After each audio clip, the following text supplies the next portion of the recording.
Warahmatullahi wabarakatuh. Waalaikumsalam. Salam sejahtera bagi kita semua. Jadi pada hari ini ya, siang hari ini kita mengenai tanggapan press conference Beauty District tanggal 28 April 2025. Saya bersama klien saya Bu Iren Kamaludin akan menanggapi terkait press con pada hari itu ya. Oke. Di poin pertama ya, ketika mereka press con adalah terkait masalah akte pendirian, bahwa Beauty District berdiri sejak 2021. GSC minta kerjasama di tahun 2024 di lokasi GSC yaitu 3 tempat dan direnovasi dengan biaya Beauty District sendiri. Ya kan, Beauty District yang dimiliki oleh siapa? Iren Kamaludin. Enggak, Beauty District. Diana Jo. Diana Jo ya, oleh Diana Jo. Kalau tanggapan kami ya, pertama bahwa bentuk kerjasama yang disepakati Beauty District di lokasi dengan nama Beauty District sehingga wajib mengurus izin Beauty District khusus untuk lokasi PIK. Izin sejak 2021 adalah operasional untuk lokasi lain. Dan kemudian untuk menjalankan kewajiban Beauty District di PIK berdasarkan perjanjian, Beauty District wajib mengurus izin klinik di Jakarta Utara. Hal ini pengakuan bahwa tidak ada niatan Beauty District untuk mengurus izin dan melaksanakan kewajibannya. Ya kan, kewajibannya. Padahal di sini diatur di dalam Permenkes nomor 9 tahun 2014 mensyaratkan setiap klinik wajib memiliki izin mendirikan izin operasional yang didirikan oleh pemerintah kabupaten kota. Ya kan, itu ada di pasal 25. Setiap penyelenggara klinik wajib ya mendirikan izin. Coba slide-nya mana tuh? Ya kan ini ya, pertama tuh. Kita bisa lihat di sini. Jadi jangan bilang bahwa Beauty District telah memiliki izin. Lalu mana? Terus kemudian mana? Ada surat jawaban itu mana tuh? Ini. Ah, itu dia tuh. Nah, ini surat dari Krisna Murti Lau meminta keterangan kepada Kemenkes. Dinkes ya? Iya, kan pelayanan PTSP. Dan telah dijawab bahwa Beauty District ya kan tidak terdaftar izinnya di sini. Jelas itu. Tanggal berapa tuh? 14 April 2023 ya jawabannya ya. 2025, tahun 2025 tuh. Jadi jelas terkait menyangkut masalah izin. Jadi bukan seperti yang dikatakan mereka bahwa kan itu adalah tanggung jawab daripada GSC untuk mengurus izin. Jadi kalau itu tanggung jawab GSC, kan tidak mungkin karena di situ ada apa tuh namanya dua merek di situ. Kemudian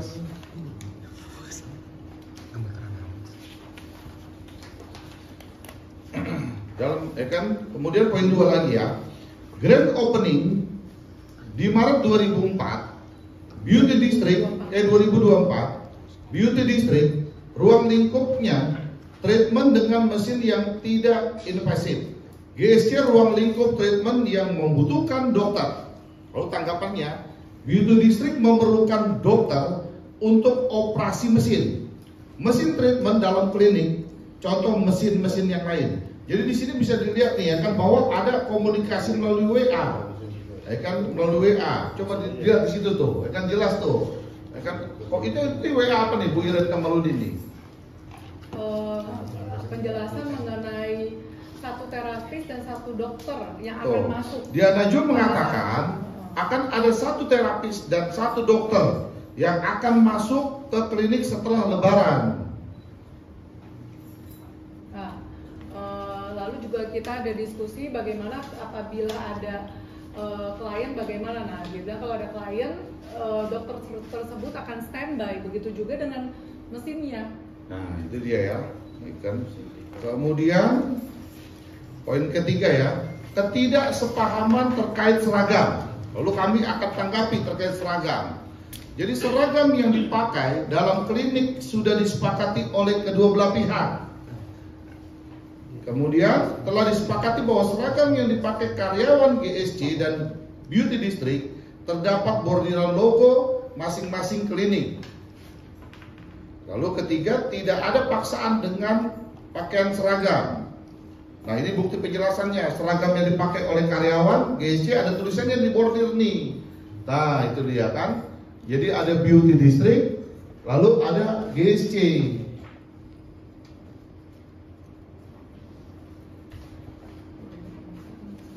Jadi tidak ada pemaksaan ya sama sekali ya.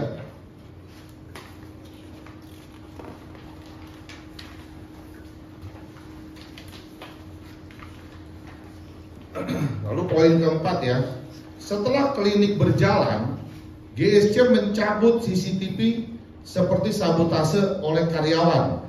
GSC ditunjukkan satu rekaman CCTV, itu yang mereka katakan tuh kemarin dalam responnya. Lalu kami akan tanggapi di sini bahwa pemasangan CCTV tidak pernah ada permintaan izin dari beauty district kepada GSC.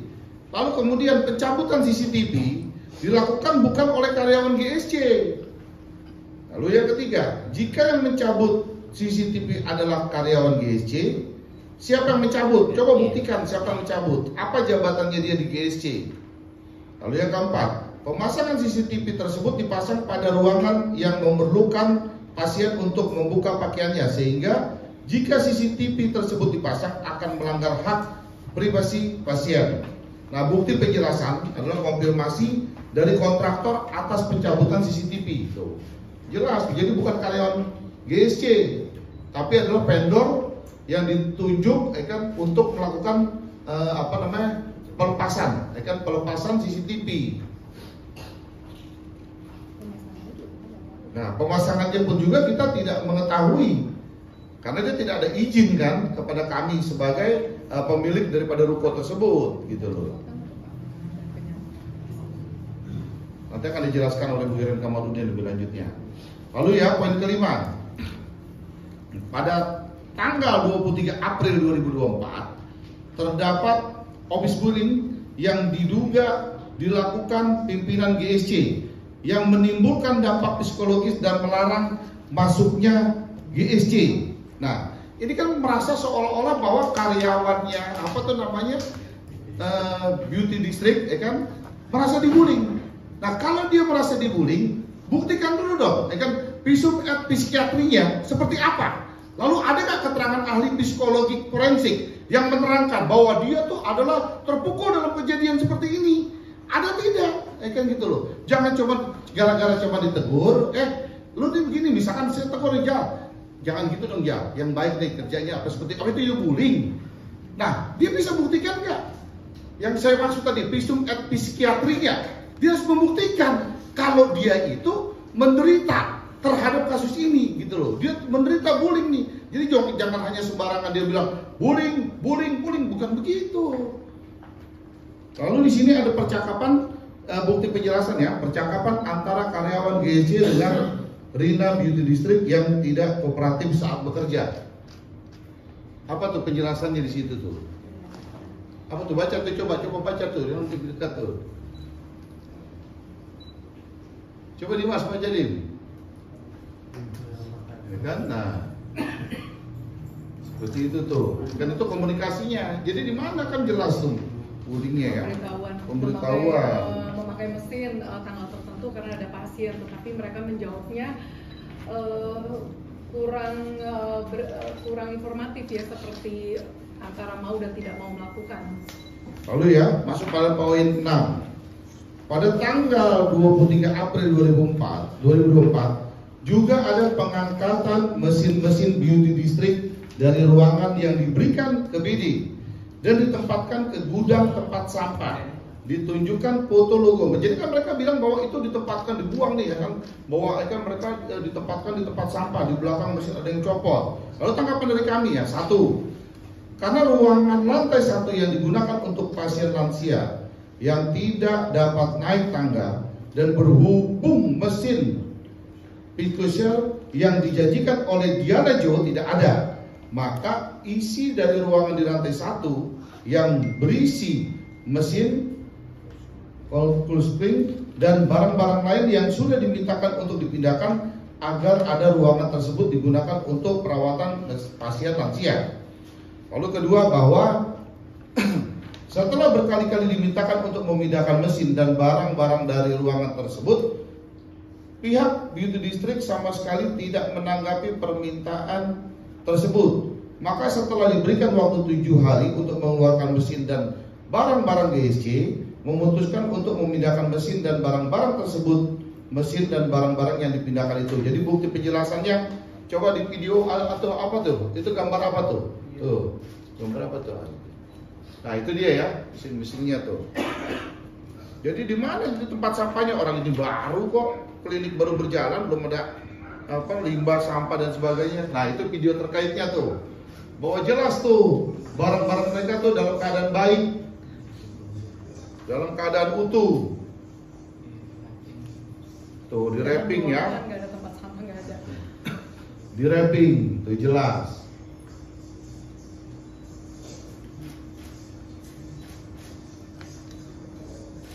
Jadi kalau barang itu dalam keadaan diterima dalam keadaan baik, jadi kita lepas, kita copot, kita copot, kita lepas, dan kita kembalikan kepada yang berhak. Tidak ada unsur ingin meniat merusak tuh nggak ada, lalu menghilangkan juga tidak ada, dan telah diterima oleh utusan yang diutus oleh Diana Jo, yang dikuasakan oleh Diana Jo, diterima dalam keadaan baik-baik. Mana tuh coba slide-nya tuh yang bahwa diterima dalam keadaan baik-baik tuh. Kan ada tanda terimanya kita kan dalam keadaan baik-baik. Nah, ditandatangani kan? Ya, semua jelas bahwa barang-barang tersebut telah diterima dalam keadaan baik oleh iya, oleh Tio siapa tuh namanya tuh. Pokoknya orang utusan dari Beauty District aja, dari Diana Jo gitu ya. Dio Rampen tuh. Itu orang yang diutus kan, ya, betul nggak? Orang yang diutus untuk mengambil. Ada tanggalnya juga itu. Iya.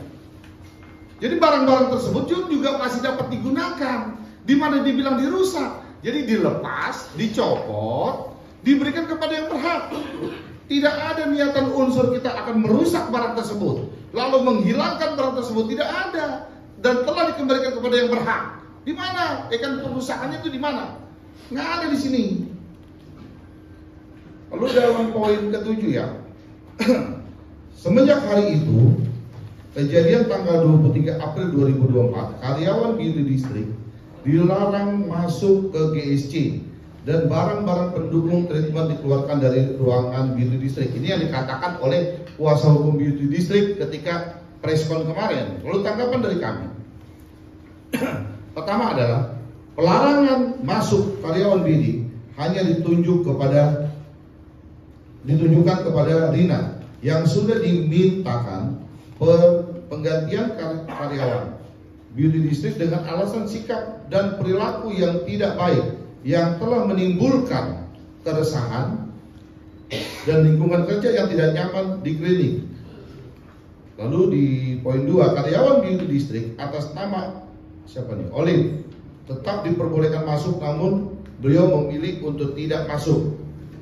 Nah ini nih, ada apa nih, bukti apa nih, chat nih ya, ada bukti chat larangan untuk masuk klinik terhadap bukti chat. Kita menginformasikan untuk pergantian Rina ya, supaya kondisi kerja di dalam klinik itu lebih nyaman dan lebih kondusif ya. Lalu poin 8 ya, Beauty District minta tanggung jawab dari GSC, namun tidak ada itikat baik untuk menanggapi atau hal lain, sehingga Beauty District melaporkan tindak pidana kerusakan terhadap pimpinan GSC pada tanggal 7/2004 di Polres Jakarta Utara, yang saat ini telah ditetapkan menjadi tersangka. Nah ini kita lihat ya, coba ya, ini dari somasi pertama yang dilayangkan oleh mereka. Lalu kemudian coba dibesarkan, di slide-nya dibesarkan, jelas. Nah di somasi itu berapa jumlahnya? 811 juta. Nah 811 juta. Lalu apa yang disomasi yang dia minta? Lalu ya, saya terangkan. Pertama adalah biaya konstruksi, kedua biaya pemasangan AC, ketiga biaya acara grand opening sebesar sekian ya. Lalu keempat kompensasi klien, kelima kompensasi kontrak, keenam biaya perlengkapan Beauty District, ketujuh biaya operasional apa tuh? Beauty District. Nah ini yang diminta diganti rugi, kan jelas tuh somasinya. Kenapa sekarang tiba-tiba ujung-ujung adanya pengerusakan? Sementara somasinya nggak ada terkait pengerusakan. Coba lihat ya kan. Jadi kita sambungkan nih ya, bahwa yang diminta kerugian pergantiannya 900 juta terkait barang ini. Nah kalau barang ini udah jelas ini adalah perdata, paham nggak bos? Ini perdata. Tapi kenapa sekarang tiba-tiba ujung-ujung terkait laporannya menyangkut masalah pengerusakan? Jadi antara laporan polisinya yang di Polres Jakarta Utara dengan somasinya nggak sambung, bos, nggak nyambung ini. Jadi yang diminta tuntutan kerugiannya terkait menyangkut barang ini, sementara laporan polisinya terkait masalah kerusakan. Nah kami biasanya, ya kan, kalau momen somasi orang dengan laporan polisinya itu nyambung. Ini nggak nyambung antara laporan polisinya dengan somasinya, nggak nyambung. Apakah hal ini ada pasal-pasalnya gitu loh, sehingga mempersangkakan Iren Kamaludin? Justru dalam hal ini nanti kami akan minta kejelasan. Kami akan bersurat kepada Pak Kapolda Metro Jaya, kami akan bersurat kepada Bapak Kapolri, dan kami akan bersurat juga kepada Bapak Komisi 3, Bapak Habibur Rahman, minta penjelasan ini. Kenapa tiba-tiba ujung-ujung Iren Kamaludin ditersangkakan gitu loh.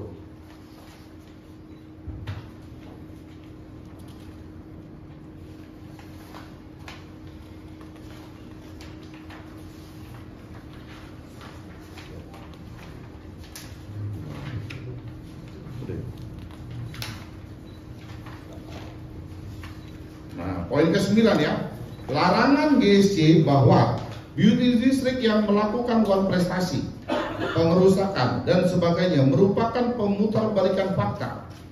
Karena beauty district yang dirugikan karena sudah investasi besar untuk renovasi mesin-mesin dan sebagainya yang dikesampingkan tanpa melihat perjanjian. Nah, itu menurut preskonnya mereka kemarin. Tanggapan dari kami, justru sebaliknya, GSC yang menyediakan ruko tanpa harus biodistrik membayar sewa. Jadi Diana Jo tidak membayar sewa. Jadi kan Iren Kamaludin yang menyiapkan daripada ruko tersebut, lalu Diana Jo tidak membayar uang sewa. Kemudian kedua, beauty district tidak mengeluarkan investasi yang signifikan. Lalu poin ketiga, renovasi apa yang dilakukan, berapa biayanya, harus ditunjukkan. Mesin adalah bagian dari kesepakatan dalam perjanjian. Jika dikatakan uang prestasi, berarti ini kan dia katakan ini uang prestasi itu kemarin bilang. Ya berarti ini kan kasusnya perdata. Kenapa sekarang tiba-tiba melaporkan hal ini menjadi tindak pidana? Ini kemarin tuh ya ada bukti preskonnya beauty district. Ini siapa nih yang ditekani? Apa tuh namanya itu siapa tuh? Bu Iren Kamaludin itu siapa tuh? Dr. Jesse yang tidak pernah sekalipun datang selama klinik berjalan dan tidak tahu apa-apa untuk operasional di klinik kami. Oh itu dia nggak pernah datang ke sana? Itu ngapain tuh pakai preskon segala dia kalau nggak ngerti tentang operasional? Apa yang gitu-gitu tuh? Itu apa namanya? Menjelaskan ya. Jadi artinya bahwa kalau pengerusakan itu kembali lagi ya kan, kalau pasal yang dirusakkan yang ditersangkakan Iren Kamaludin di Polres Jakarta Utara kan harus tahu siapa pelaku pengerusakannya, di mana dilakukan pengerusakannya, jam berapa, tempusnya harus jelas. Lalu akan dirusaknya dengan menggunakan alat apa, harus jelas. Nah, tidak ada niatan batin Iren Kamaludin ya kan ingin merusak suatu barang, nggak ada itu sama sekali. Jadi jangan dibuat-buat lah, hal ini jangan dibuat-buat. Ya mungkin itu akan penjelasan kami dari kuasa hukum Ibu Iren Kamaludin. Mungkin lebih jelasnya akan Ibu Iren Kamaludin yang akan lebih menerangkan akan detail-detail. Mungkin ada pertanyaan daripada teman-teman media akan buat Ibu Iren Kamaludin. Bu Iren, mau nanya, kan kemarin terlihat di slide mereka ketika press con itu ini bicara soal barang mereka ya, yang dikategorikan adanya kerusakan.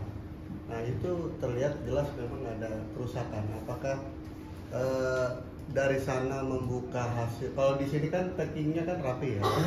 Apakah yang di sana ketika membuka sendiri tiba-tiba sudah rusak atau gimana?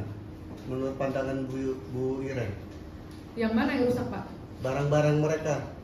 Gak ada yang rusak. Kemarin itu ada di slide gambarnya, ada kerusakan. Nah itu dia. Mungkin sedikit saya luruskan. Artinya bahwa tanggal berapa penerimaan? Coba tanggal berapa itu penerimaan apa tuh namanya barang-barang tersebut penerimanya tanggal berapa? Tanggal berapa tuh? Coba jawab, tanggal berapa itu? Hah? 29 berapa? 29 berapa? 29 November ya. 29 November telah diterima dalam kondisi baik-baik. Nah, kemudian dia laporkan polisi tanggal berapa dia laporkan polisinya? Hah? 7 Mei dia laporkan polisi. Berarti ada jeda berapa lama? 4 bulan. Nah, dalam kondisi 4 bulan siapa yang merusak? Kita kan nggak tahu, bos. Betul dong? Berita acara itu ada enggak? Berita acaranya jelas ada dan tanggal November telah diterima dalam kondisi baik-baik. Kami mempunyai videonya, kami telah mempunyai fotonya. Lah kalau barang lu rusak, kenapa lu laporannya bulan Mei? Kenapa nggak besokannya? Kenapa lu nggak besokannya? Paling nggak telepon, kenapa lu barang lu rusak? Sehari 2 hari, kenapa lu mesti lapornya bulan Mei? Nah siapa yang merusak? Dan itu diserah terima dengan orangnya langsung loh. Yang dengan pasti Pak William ini, iya, dan ditandatangan satu-satu tanpa pemaksaan. Itu yang mungkin penjelasan dari kita bahwa jedahnya terlampau lama antara terima barangnya November, lalu dilaporkan LP-nya Mei. Hah? Iya. Berarti ada indikasi sesuatu gitu, Pak. Iya. Berarti ada indikasi dong ya. Kenapa? Kalau pihak yang di sana mengada-ngada. Ya, patut diduga. Artinya kenapa patut diduga? Karena November diterimanya dan kami tidak menyerahkan barang itu dalam keadaan rusak. Kenapa? Jelas. Ya kan barang tersebut diterima dengan keadaan baik, videonya lengkap, saksinya pun juga ada, William yang menyerah setelah terimanya, ya kan? Lalu jelaskan teman-teman media bisa melihat kok barangnya dalam keadaan baik, di scrap, di apa dan sebagainya. Dan kalau barang itu rusak biasanya orang yang kita utus, misalkan si A kita utus, pasti dia akan telepon bosnya, bos, kenapa? Ini keadaannya begini barangnya, gitu loh. Ini keadaannya begini barangnya, pasti dia akan telepon, bos, gue udah terima di barangnya. Cuma kenapa? Cuma saya lihat nih, ini ada apa bonyok, ada apa gimana? Dia kan harus lapor bosnya. Pasti bosnya bilang, coba video call. Oh lu jangan terima deh kalau begitu. Nanti gua telepon deh si Iren Kamaludinnya. Kenapa barang gua jadi begini? Ini nggak ada hal-hal seperti itu tuh nggak pernah terjadi gitu. Mbak Iren, artinya Oke, lanjut. jangka waktu pemberian barang itu penyerahan barang ya, penyerahan barang mereka itu sampai proses pelapor polisi tidak pernah ada kontak dari mereka tentang apa namanya keberatan atau merasa dirugikan barangnya rusak segala macam? Tidak pernah sama sekali. Tiba-tiba masih pelapor. Mereka tidak pernah komunikasi apapun dengan saya. Dan kalau mereka bilang pernah beritikat baik untuk bicara baik-baik, kapan? Kenapa itikat baik itu dengan somasi? Somasi apakah itikat baik? Saya aja bingung dikasih somasi tahu-tahu seperti itu. Yang bayar renovasi kebanyakan saya. Dia hanya bayar 3 ruangan sebesar 7 meter persegi dan hanya satu sisi. Apakah miliaran? Sementara mereka menggunakannya? Memang hanya 3 ruangan, tapi mereka ngakunya renovasi miliaran, beli mesin miliaran. Mana? Invoice-nya mana kalau memang beli mesin? Saya dikasih mesin rongsok, mesin yang nggak bisa menghasilkan uang di tempat saya. Iya, jadi tolonglah kebenaran aja, gitu. Saya sudah berusaha semaksimal mungkin kooperatif, tidak mau berbohong ataupun fitnah. Ya, jadi bisa dilihat dari somasi itu pun acara pesta lah, pesta sudah bareng-bareng dilakukan dan tamu dia banyak sekali, saya diam aja.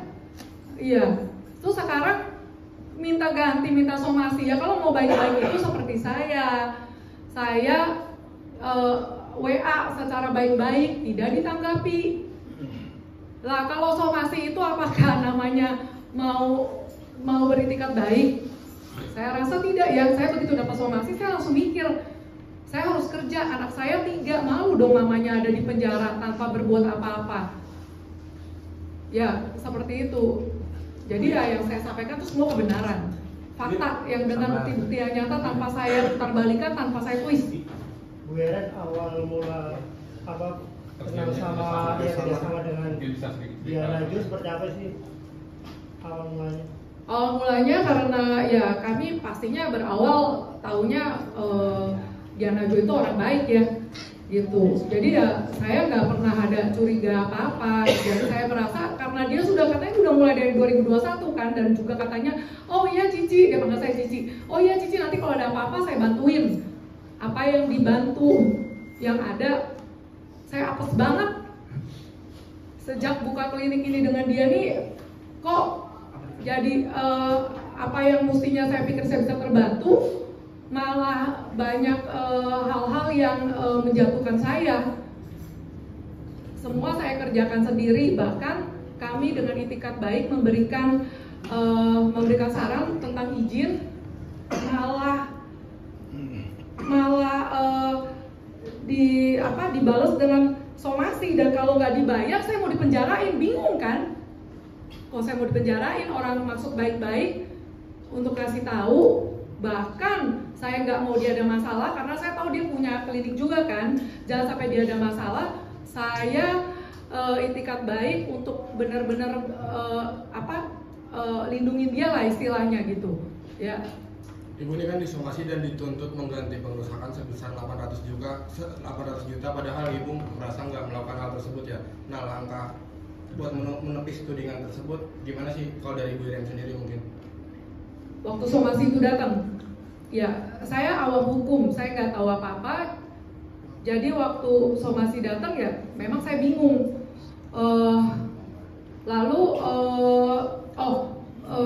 Saya tidak bisa menanggapi apa-apa ya karena memang apa yang mau saya ganti gitu. Lalu pernah saya tanyakan juga kepada Diana Jo, tapi tidak ditanggapi. Iya. Dan tahu-tahu dapat panggilan polisi saya taat, nggak pernah mau telat. Kenapa? Saya nggak ngerti. Saya cuma mau ini cepat selesai.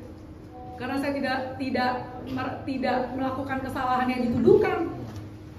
Penipuan, penggelapan, pengerusakan, apa? Artinya ibu merasa dizolimi atau gimana sih Bu kalau seperti ini? Mungkin? Amat sangat. Saya minta perlindungan hukum sekali lagi.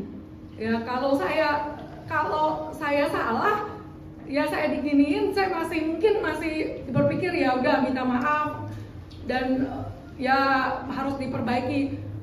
Kita maksudnya baik, itu yang kerja di klinik saya berapa banyak, kalau begini caranya semuanya nggak bisa kerja, kasihan mereka juga perlu makan kan.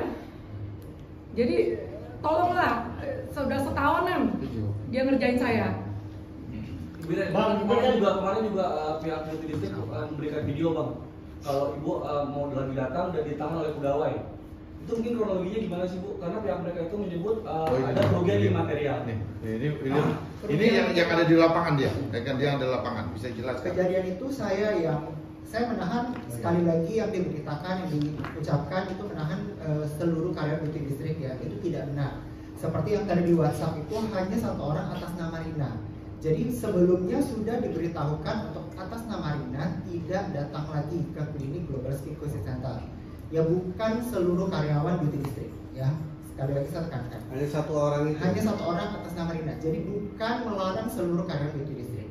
Nah tetapi Rina ini tetap datang. Sedangkan kita sudah katakan tidak datang. Nah jadi ketika dia datang posisinya saya ada di sana. Jadi saya tidak izinkan karena kalau dia akan datang situasi kerja akan semakin tidak kondusif. Ya jadi posisinya saya tahan di depan. Saya dengan baik dan sopan saya beritahukan kalau oke, tidak bisa masuk lagi sesuai yang sudah kita infokan sebelumnya di H-1. Tapi dia datang, dia marah, di situ dia berkata-kata kasar, perilaku dia tidak sopan. Saya dengan sangat sopan tetap menahan dan oke, tidak bisa masuk. Alasannya kenapa sih kok sosok Rina ini menjadi kayak semacam ada rasa khawatiran? Jadi sebenarnya dari sebelumnya saya itu kan namanya kita satu lingkungan kerja, kita butuh kerjasama ya, butuh komunikasi yang enak. Nah untuk bicara dengan Rina ini dia punya sopan santun yang benar-benar buruk. Dalam arti gini, contoh misalnya kita bicara sama dia. Nah kita bicara sama dia tuh bisa buang muka main handphone kayak gak mau dengerin loh. Bagaimana caranya kita bisa komunikasi? Sedangkan kan untuk menghandle misalnya satu pasien atau pekerjaan pasti kita perlu komunikasi yang baik.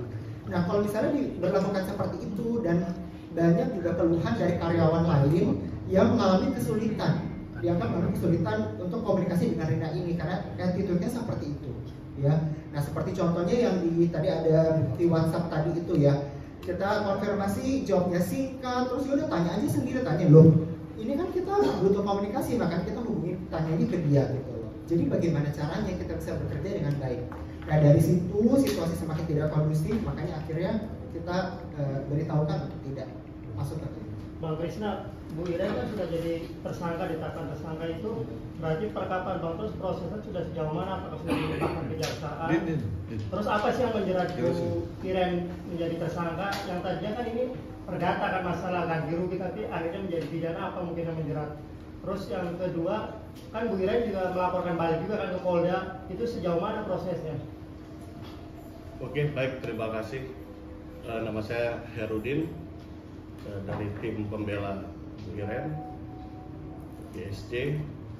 Nah, sebelum saya menyampaikan pertanyaan yang disampaikan oleh rekan-rekan wartawan, yang pertama saya ikut prihatin tentang apa yang menimpa Bu Iren. Poin terpenting dalam konteks ini adanya ketidakadilan, adanya kriminalisasi hukum. Bagaimana dari presentasi awal Pak Krisna menyampaikan, Pak Dr. Krisna menyampaikan, sampai akhir tidak ada sama sekali perbuatan pengerusakan. Karena yang dilaporkan dalam laporan polisi 406 terkait pengerusakan, kemudian penipuan penggelapan yang saudara wartawan tanyakan tadi, jelas ini dasarnya adalah perjanjian. Seandainya terjadi dispute atau terjadi sengketa, diselesaikan di ranah peradilan. Dalam hal ini arbitrase sesuai dengan perjanjian yang telah disepakati antara Beauty District dan GSC. Itu sebenarnya jelas dan tegas. Nah, yang perlu lagi kita sampaikan di sini, karena ini jelas adalah diskriminasi hukum, tindak pidana yang tidak ada tapi diada-adakan, yang jelas-jelas tidak ada mens rea niat jahat dan actus rea perbuatan yang dilakukan, maka apalagi yang harus diproses. Harapan kami diberhentikan perkara-perkara seperti ini. Banyak perkara besar yang seharusnya diselesaikan daripada mengkriminalisasi orang yang jelas-jelas tidak bersalah. Nah, siapa sebenarnya Diana Jo ini sampai bisa perkara yang nggak jelas pidananya sampai naik? Kita mendengar informasi bahwa suaminya adalah pengusaha yang memiliki kekayaan 57 triliun. Seperti itu kita dengar informasinya ya. Nah, artinya seperti itu, apakah karena dia orang kaya bisa melakukan kriminalisasi kepada klien kami? Itu salah satu hal yang paling penting.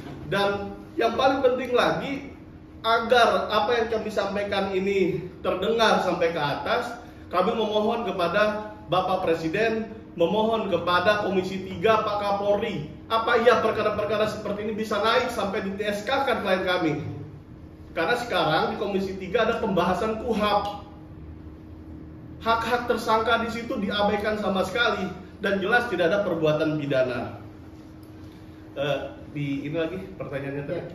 Kapan menjadi tersangka? Terus sudah sejauh mana proses yang sudah dilimpahkan kejaksaan? Terus apa sih yang menjerat Bu Iren jadi tersangka? Ini kan tadinya cuma minta ganti rugi, tapi akhirnya pidana kan. Nah, terus kan Bu Iren laporkan juga tuh di Polda, prosesnya sudah sejauh mana juga? Ya. Penetapan tersangka ke tanggal berapa tuh? Hah? Yang tersangka 9 Maret. Penetapan tersangka 9 Maret berdasarkan hasil gelar Polres Metro Jakarta Utara. Nah, dari penetapan tersangka tersebut, SPDP sudah Ibu terima ya, terkait penetapan tersangka dan setelah itu tidak ada follow up lagi. Seharusnya Bu Iren kalau memang sesuai dengan KUHAP, hak-haknya diproses dengan cepat, itu tidak dilakukan dan dibiarkan saja berlarut-larutnya perkara ini. Sampai saat ini belum ada berkas ke kejaksaan. Dan sampai saat ini belum ada berkas kejaksaan yang masuk, hingga akhirnya bertanggal berapa kita membuat laporan polisi di Polda terkait pengerusakan juga ya. Karena beliau memasang CCTV dan logo itu tanpa izin saya nggak tahu apa-apa. Ya, saya nggak tahu apa-apa sama sekali. Tahu-tahu udah kok ada CCTV, itu kan nggak nyaman untuk tamu-tamu. Dan ibaratnya ya teman-teman seperti teman-teman saya main ke rumah Bapak, saya nginep, tahu-tahu saya pasang CCTV, Bapak marah nggak? ya kan? Ya, lalu tiba-tiba ada somasi seperti ini, saya merasa diperas sih. Saya merasa ini pemerasan sekali. Ya, lalu yang saya bingung, Diana Jo, kamu kemana? Gak pernah keluar. Saya selalu hadapi. Saya dari Korea, saya mendadak harus pulang. Saya harus menjawab ini semua. Saya mau bertanggung jawab. Saya mau hadapi semua. Datang ke polisi, press conference saya sendiri, dan yang hadir semua yang terlibat. Tidak, bukan orang-orang yang tidak terlibat, yang entah harus bicara apa. Jadi saya hanya mau kebenaran aja. Mohon perlindungan hukumnya ya. Ya, terakhir dari saya sebelum ditambahkan oleh rekan-rekan yang lain, rekan-rekan wartawan sekalian kan sudah mendengar konfirmasi dari kami. Alangkah lebih baiknya menanyakan ke penyidik langsung bagaimana perkara seperti ini bisa naik. Karena jelas agar kita berharap perkara seperti ini menyangkut kriminalisasi hukum dipantau, terutama oleh Komisi 3 yang sedang menggarap KUHP. Jangan sampai terjadi lagi diskriminalisasi seperti ini. Gitu. Harapan kami seperti itu. Dan upaya yang kami lakukan, kami sudah melaporkan hal ini ke Pak Kapolda Metro Jaya, kemudian ke Irwasda, dan harapan kami diadakan gelar di situ. Selain upaya hukum lain kita bisa lakukan seperti pra-peradilan ya. Tentunya terima kasih kepada kawan-kawan media kalau bisa memfollow up perkara ini dengan judul kriminalisasi hukum terhadap klien kami ya. Oke. Harapannya terakhir. Bang, terkait barang yang katanya rusak bonyok itu, kalau boleh tahu nominal harganya berapa sih bang? Bukan itu. Barang yang diklaim katanya rusak. Barang yang mana dulu maksudnya? Yang katanya rusak. Yang diklaim sama mereka rusak. Iya. CCTV. Ya kan alat disuruh ganti rugi itu kali maksudnya miliaran yang berapa ratus juta. Coba jelasin aja. Alat-alat saya nggak tahu tuh alat-alat apa ya. Alat-alat itu apa medis. Yang tadi di Kalau yang mereka barang klaim muter, itu, barang yang muter itu kan. ya kalau yang mereka klaim itu kan ya CCTV yang saya dilaporkan sampai saya jadi tersangka. Nah, yang dibilang rusak tuh barang-barang itu apa yang lu bilang barang itu muter dipakai-pakai kredit lain itu. Oh, mesin-mesin itu. Iya. Oh, ya, tadi saya- videonya dikeluarin satu barangnya itu mereka kan ada tuh caranya. Oh iya mesin itu. Oke, mesin itu mesin lama yang udah dipakai di klinik dia, dan itu pun bukan bilang ditaruh di tempat saya, khusus tempat saya.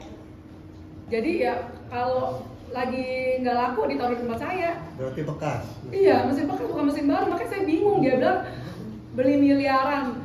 Karena kalau beli miliaran dalam arti beli khusus baru ditaruh di tempat saya. Seperti saya renovasi baru, betul-betul saya renovasi, bukan ruko bekas saya pakai terus saya bilang sama dia ngaku-ngaku ruko baru. Dia pun lihat waktu saya renovasi, ya kan dia pun juga tahu biaya renovasi. Dia mau kontak kontraktor saya, katanya kontraktor saya murah. Kok sekarang bilang miliaran? Dari mana? Saya bingung. 3 ruangan 7 meter persegi renovasi miliaran. Dia dibohongin kontraktor atau kita dibohongin dia? Dan waktu Ibu Iren Kamaludin dilakukan pemeriksaan berita acara di Polres Jakarta Utara, lalu kemudian didampingi oleh tim kuasa hukum dari KML, bahwa yang menurut keterangan polisi itu waktu yang dirusak hanya CCTV dan logo, nggak ada mesin. Kenapa tiba-tiba bisa ada Kenapa lagi? bilang sekarang kalau ada mesin? Sejauh ini ya Gab ya, sejauh ini tidak pernah ada bicara mesin. Kalau bilang CCTV, masangnya kapan? Itu rumah saya loh. Mau masang CCTV sembarangan. Oke, kalau dia mau minta ganti, masa CCTV 800 juta? Iya, jadi waktu pendampingan pemeriksaan itu bahwa polisi memberitakan, kan ditanya oleh tim KML, ini apa yang dirusak? Menurut mereka adalah CCTV dan logo. Jadi bahwa sementara CCTV dan logo tersebut tidak ada di dalam somasi, gitu loh, tidak ada di dalam somasi. Jadi mesin, logo, CCTV itu tidak ada di dalam somasi. Nah, kenapa ketika ditersangkakan Ibu Iren Kamaludin di Polres Jakarta Utara terkait menyangkut masalah CCTV, menyangkut masalah logo, menyangkut masalah mesin, apa yang kita rusak? Dia kan mengklaim rusak. Kita tidak pernah melakukan rusak. kita melepas, kita mencopot, dan kita serahkan kepada yang berhak. Apa yang disebut merusak? Kalau hari ini CCTV-nya pun dipasang masih bisa. Kalau hari ini logonya dipasang seperti saya punya seperti begini juga masih bisa. Apa yang rusak? Namanya pengerusakan itu barangnya hancur, tidak bisa dipakai kembali. Apalagi dihilangkan, itu namanya pengerusakan. Begitu. Kalaupun terjadi pengerusakan, saya rasa dengan bicara baik-baik, kami juga akan betulkan. Saya bukan orang tidak waras, masih sehat mental. Diajak ngomong baik-baik, tetapi kenapa harus dibesar-besarkan sampai saya dijadikan tersangka? Pengerusakan logo hanya berapa duit sih? CCTV Bapak bisa cek di Harko di mana, yang paling mahal pun nggak sampai 800 juta. Dan sudah terlihat CCTV semalam-malam juga palingan sejuta. Iya, lalu kan logo kita nggak mau ganti. Logo kemarin bikinnya berapa sih? Kita udah tanya vendornya berapa sih kemarin bikin, cuma berapa? 11 juta. Paling mahal juga 11 juta. 11 juta, miliarannya dari mana miliarannya? Dan kalau rusak itu kan di depan mata saya banting, saya injek, ya kan?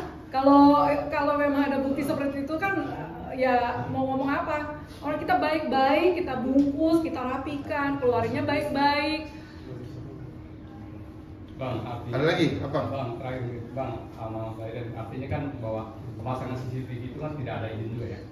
Tidak ada, Pak. Saya mau maku, pemilik ruko saya info loh, Pak. Saya mau maku dan secara formal pemilik ruko bilang apapun yang kamu lakukan, tolong pada saat dikembalikan dengan baik. Saya bilang iya. Saya tidak pernah ada masalah dengan itu. Justru yang mengalami kerugian di sini adalah Ibu Iren Kamaludin, karena dalam perjanjian kontrak dengan pemilik ruko bahwa tidak boleh akan merubah bentuk atau apapun, ya kan? Artinya bahwa dia pasang logo, dia bobok-bobok, dia ya kan congkel-congkel, dia apa, itulah menjadi kerusakan, menjadi tanggung jawabnya Ibu Ai. Kemudian dia pasang CCTV apa dan sebagainya, dia bongkar-bongkar, itulah menjadi kerugiannya Ibu Ai, gitu loh. Terakhir kan dari 2024 kemarin ya. 2024. Nah, 2024 kemarin kan hampir setahun persis nih ya. Iya Pak. Kalau kita hitung berjalan tadi dari tangan itu, kerugian yang paling besar apa? Yang dialami dalam bisnis itu jauh kah? Maksudnya atau seperti apa? Ya sudah pasti mental fisik saya kena ya Pak. Kepikiran terus, jadi kita nggak bisa kerja. Kerugian lain ya pastinya sewa berjalan terus, air, listrik. Lalu ruangan yang tidak pernah disentuh itu udah berapa, lalu ya kita juga mesti masang listrik besar karena dijanjikan akan masuk mesin besar ke dalam, tapi mesinnya nggak masuk gitu.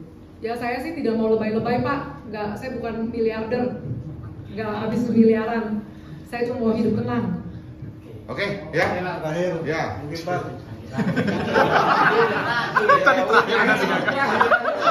Terakhir 3 kali. Udah Bang langkahnya Pak. Ada pesan apa Bang buat pihak sana?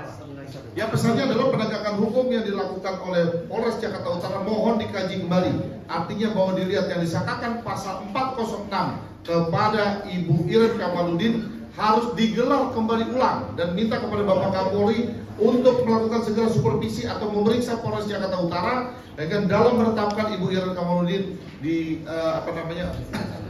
di sebagai tersangka dalam pasal 406 itu aja ya. Oke, baik, terima kasih.